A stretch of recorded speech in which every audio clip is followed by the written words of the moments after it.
आजकल के दौर में हम सब फ़ोन, मोबाइल और गैजेट्स के साथ ज़िंदगी गुज़ार रहे होते हैं और उसमें एक मज़े की बात ये है कि आजकल जो आर्टिफ़िशियल इंटेलिजेंस या एआई के बहुत सारे ऐसे टूल्स हैं जो हमारी ज़िंदगियों को आसान बना रहे हैं। उसी में मैं ज़िक्र करूँगी कि बहुत सारे लोग हमारे पास आते हैं जब उनको स्ट्रेस हो रहा होता है, उनको एंग्ज़ायटी हो रही होती है, रिलेशनशिप इश्यूज़ आ रहे होते हैं, तो वो इन्हीं एआई से जो है वो सवाल पूछते हैं कि मेरा ये मसला है, मैं इसको कैसे हल करूँ, और उनको एक जवाब भी मिलता है। बहुत सारे लोगों के लिए वो हेल्दी है और बहुत सारे लोगों के लिए वो अनहेल्दी है। तो आज इस वीडियो में मैं इसी बारे में डिस्कस करूंगी कि क्या हमारे मेंटल हेल्थ जो है या हमारी ज़हनी सेहत जो है वो एआई से इम्प्रूव हो रही है या ये हमें मसाइल की तरफ लेकर जा रहा है। मेरा नाम आमना इफ्तिखार है और मैं एक माहिर नफ्सियात या क्लिनिकल साइकोलॉजिस्ट हूँ। करंटली मैं rainbow obesity and eating disorder centre Shadman पे काम कर रही हूँ। अब जैसे कि हमें पता है कि आजकल हम एक डिजिटल दौर में रह रहे हैं, हमें कुछ भी मसला होता है तो हम फौरन उसको सर्च करते हैं और हमें बहुत सारी ऑप्शंस, बहुत सारे जवाब मिल जाते हैं। उसी में हमारे पास कुछ केस रिपोर्ट हुए या कुछ लोगों ने आके अपने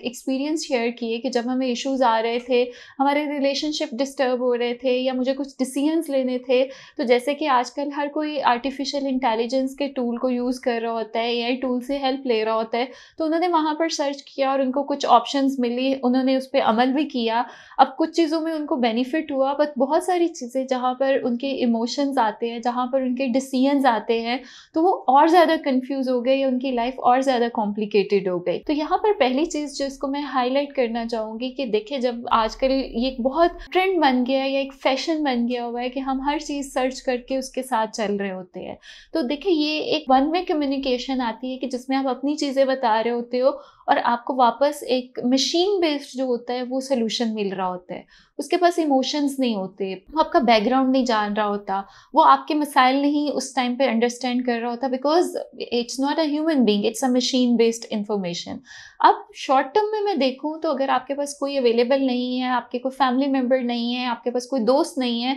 तो that is a good way कि आप एआई के थ्रू अपनी जो मसाइल है उसको डिस्कस कर ले। बट लॉन्ग टर्म में मैं कहूँगी तो इसके साथ हमारे बहुत सारे जो ज़हनी मसाइल होते हैं, जैसे अगर कोई एंग्जाइटी का शिकार है, कोई डिप्रेशन का शिकार है, तो वो और ज़्यादा लोगों से आइसोलेट होना शुरू हो जाता है और उसके अंदर इस चीज़ की डिपेंडेंसी इंक्रीज हो जाती है। तो कोशिश करें, अगर आपको कोई भी मसला आ रहा है, किसी मुश्किल वक्त में से गुजर रहे हैं, तो बजाय आप अपने आप को डिजिटल वे से हेल्प आउट करें, आप वही जो है वो प्रोफेशनल हेल्प के थ्रू या अपने फ्रेंड, फैमिली, पीयर ग्रुप के थ्रू अगर डिस्कस करते हैं, तो उसके हम काफ़ी सारे जो है वो पॉजिटिव और प्रैक्टिकल सॉल्यूशंस जो है वो फाइंड आउट कर सकते हैं। और दूसरी very important thing I want to highlight कि कभी भी मेंटल हेल्थ को जो है वो आप इग्नोर ना करें या उसको बिल्कुल इस तरह के सोर्सेज के साथ रिलेट करके उसको ख़त्म ना करें। उसके लिए अगर कहीं पर आपको ज़रूरत पड़े तो आप प्रोफेशनल हेल्प लें, ताकि आपकी गाइडेंस हो और आप अपने मसाइल से अपने आप को निकाल सकें। Thank you so much for watching this video.